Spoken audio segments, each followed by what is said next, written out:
Hi guys, இன்னைக்கு நம்ம சேனலில் என்ன பார்க்க போகிறோன்னா செட்டிநாடு ஸ்பெஷலான உட்காரை தான் செய்ய போகிறோம். இது ரொம்ப ஈஸியாக செஞ்சிடலாம். டைமும் நிறைய ஆகாது. இதை செய்கிறதுக்கு நிறைய பொருளும் தேவையில்லை. ஒரு 2-3 பொருள் வச்சு தான் ரொம்ப சிம்பிளாக செஞ்சிடலாம்.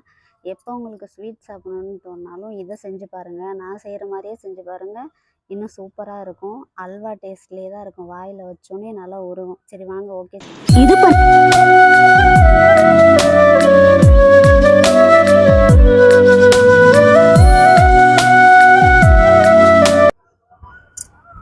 இப்போ ஸ்டவ் ஆன் பண்ணி 1 கப் பாசிப்பருப்பு எடுத்து இதை நல்லா வதக்கி விட்டுருங்க.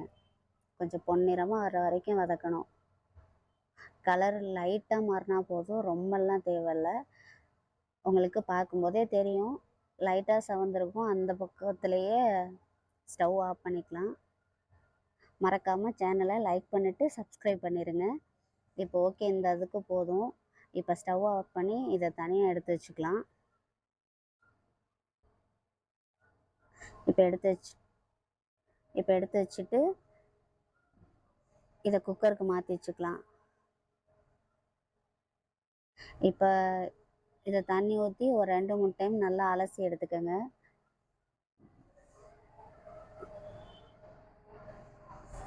இப்போ இதை அலசி எடுத்ததுக்கப்புறம் இப்போ வச்சாச்சு. இப்போது இதில் 1 கப் பாசிப்பருப்பு எடுத்திருக்கோம். இதுக்கு 2 கப் தண்ணி ஊற்றுங்க. 2 கப் தண்ணி ஊற்றி ஒரு 3 விசில் வர்ற அளவுக்கு இது ப்ரெஷர் போட்டு வச்சிடலாம். இதுக்கு 3 விசிலில் இது சரியான பதத்தில் வெந்திருக்கும். இது எதுவும் பண்ண வேண்டாம், அப்படியே தனியாக எடுத்து வச்சிடலாம். இதை இப்போ ஒரு பாத்திரத்தில் 3 கப்பு வெல்லம் எடுத்துங்க. நீங்கள் அதிகமாக ஸ்வீட் சாப்பிடுவீங்கன்னா கொஞ்சம் எக்ஸ்ட்ரா சேர்த்துக்குங்க. நான் 3 கப் தான் போடுறேன். இது கரெக்டாக இருக்கும். 1/2 கப் தண்ணி ஊற்றி இதை இப்போ நல்லா காய்ச்சி எடுத்துக்கலாம். இது ரொம்ப கம்பி பதம் வரணும்னு இல்லை, வெல்லம் கரைஞ்சாலே போதும். இந்த அளவுக்கு கரைச்சி எடுத்துக்கோங்க. ஏன்னா வெள்ளத்தில் தூசியெல்லாம் இருக்கும், மண்ணெல்லாம் இருக்கும். அதுக்காக தான் இப்படி காய்ச்சி வடிகட்டி எடுத்துக்க போகிறோம். இல்லை நீங்கள் ஆல்ரெடி சர்க்கரையே வச்சுருக்கீங்க அப்படின்னு சொன்னாக்கா, சுத்தமான வெல்லம் தான் யூஸ் பண்ணுறீங்கன்னா தேவையில்லை.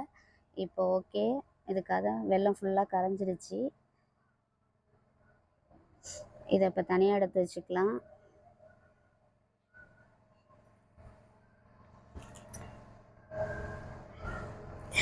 இப்போ ஸ்டவ் ஆன் பண்ணி இதை செய்கிறதுக்கு 3/4 கப்பு நெய் தேவை. இப்போ 1/2 கப் ஊற்றிருக்கோம்.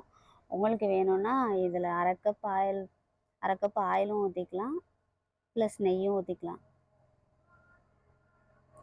இப்போ எண்ணெய் உருகுது.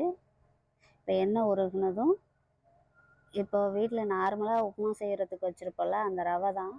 அதில் 1/2 கப் போட்டால் போதும். இதை நல்லா நெய்யில் வறுத்துக்கோங்க. ரொம்பலாம் தேவையில்லை, கொஞ்சம் பொன்னிறமாக வர்ற அளவுக்கு வறுத்துக்கிட்டால் போதும்.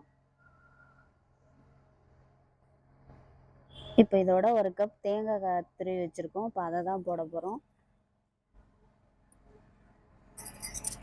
இப்போ ரவும் தேங்காயும் நல்லா மிக்ஸ் ஆகி இதையும் கொஞ்சம் பொன்னிறமாக வர அளவுக்கு வறுத்துக்கோங்க.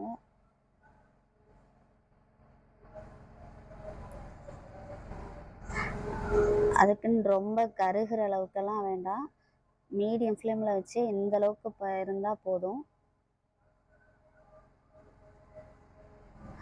ஓகே, இப்போ நல்லா தேங்காயும் ரவையும் நல்லா வறுத்துருச்சு.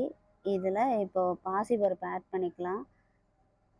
இதை நீங்கள் மசிச்சு விடலாம் வேண்டாம், இதை கைவிடாமல் கிளறி விட்டுட்டே இருந்தால் போதும், இதுவே மசிஞ்சிரும்.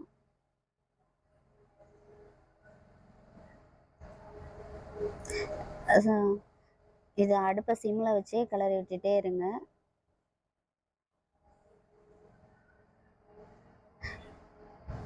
இப்போ ஓகே, இப்போ நல்லா மசிஞ்சிடுச்சு.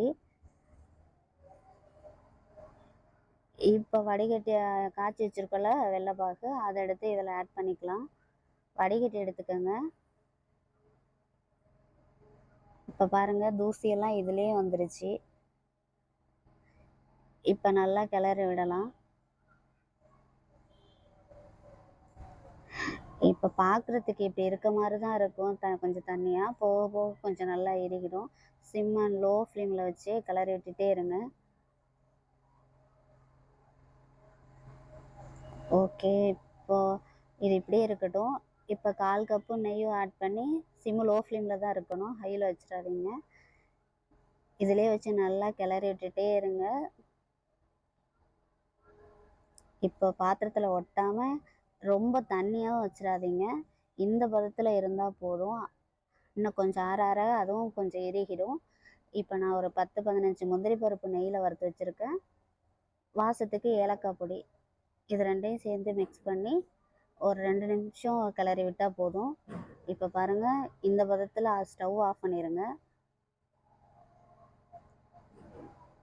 இப்போ செட்டிநாடு ஸ்பெஷலான உட்காரே ரெடி ஆயிடுச்சு. இதை வாயில் போட்டால் அல்வா மாதிரி உருகும். நீங்களும் ட்ரை பண்ணி பாருங்கள். நான் ட்ரை